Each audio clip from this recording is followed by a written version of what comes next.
Hi, everybody. So, I love government, specifically democracy.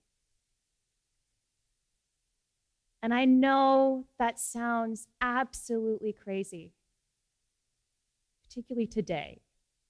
Because when you think of government, you think of taxes, you think of bureaucracy, you think of really terrible political campaign ads, you think of fighting. But I still love government because of what it can be. See, I grew up in northeastern PA, the old industrial anthracite region of Pennsylvania. I've had generations of family here, and I got to watch it decline. The corner stores my parents talked about, they don't exist anymore. The industries that were here, they're no longer here. When I was growing up, every year, annually, our population was declining or stagnating. It was awful, and I wanted to fix it. I had no idea how, I didn't know what to do, but eventually, I found my way into a field that led me to just that. I found myself into economic development. Basically, to sum it up, economic development is creating policies and programs that help rebuild communities, help improve local economies.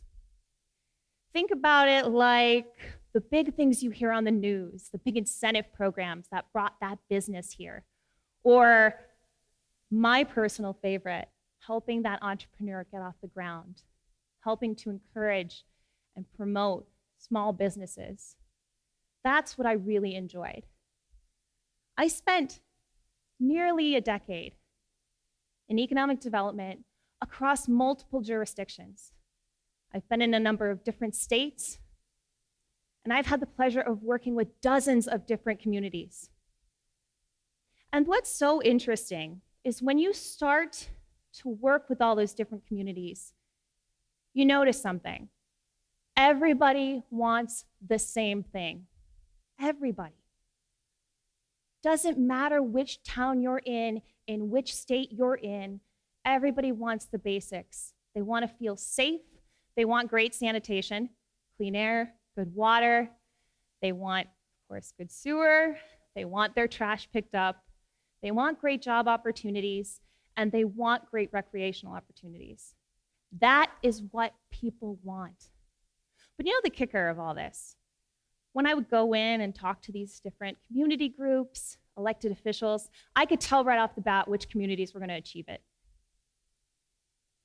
Here's the thing. It's about participation. If they are at odds with each other, your government and your people, you don't meet the goals. The Center for Active Design publishes the Assembly Civic Engagement Survey. And they found that there's an inherent link between neighborhood maintenance conditions and civic trust. And what is civic trust? That means trusting your neighbors, trusting your government institutions, overall civic pride. It's about participation from both parties.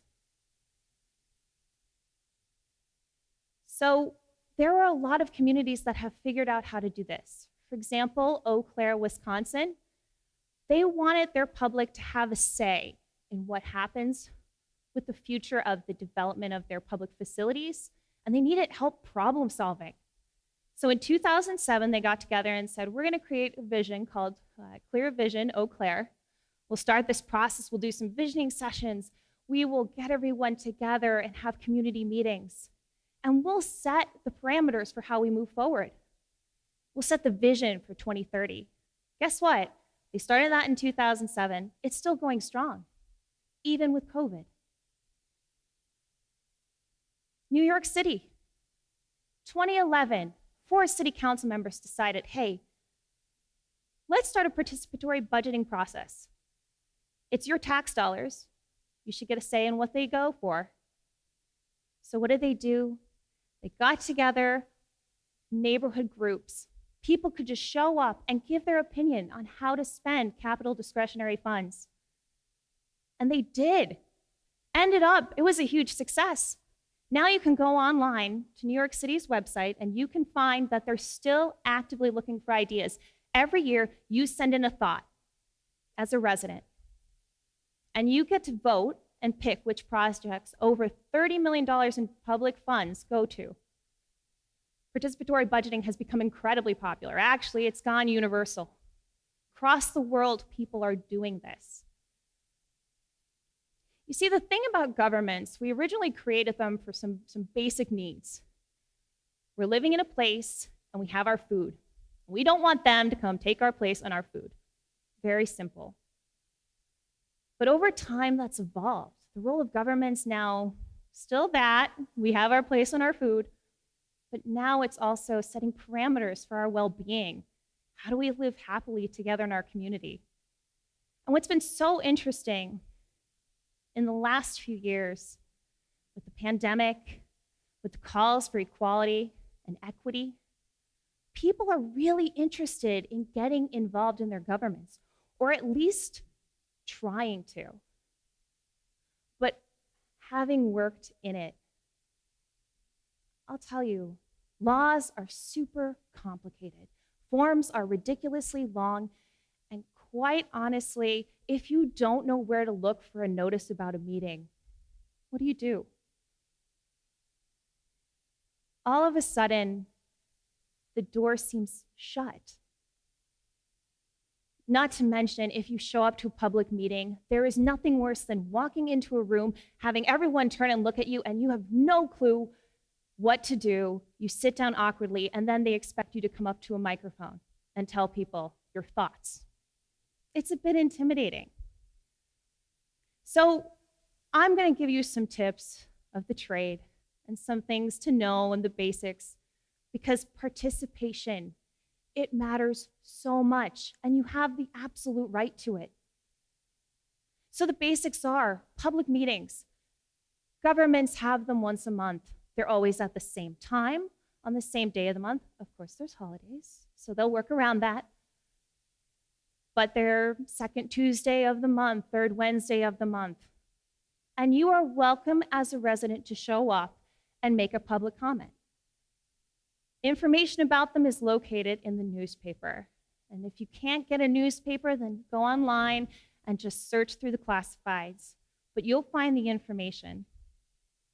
And you are always welcome there. Don't let the eyes make you feel uncomfortable.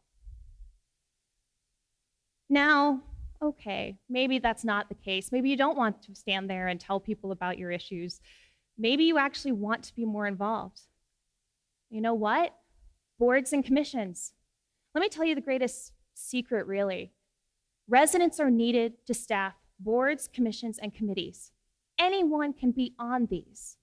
Sometimes they'd prefer you know a little bit about what you would like to be on, but anyone in a town, county, borough, city is welcome to put their hat in the ring to sit on a commission, a committee, or a board.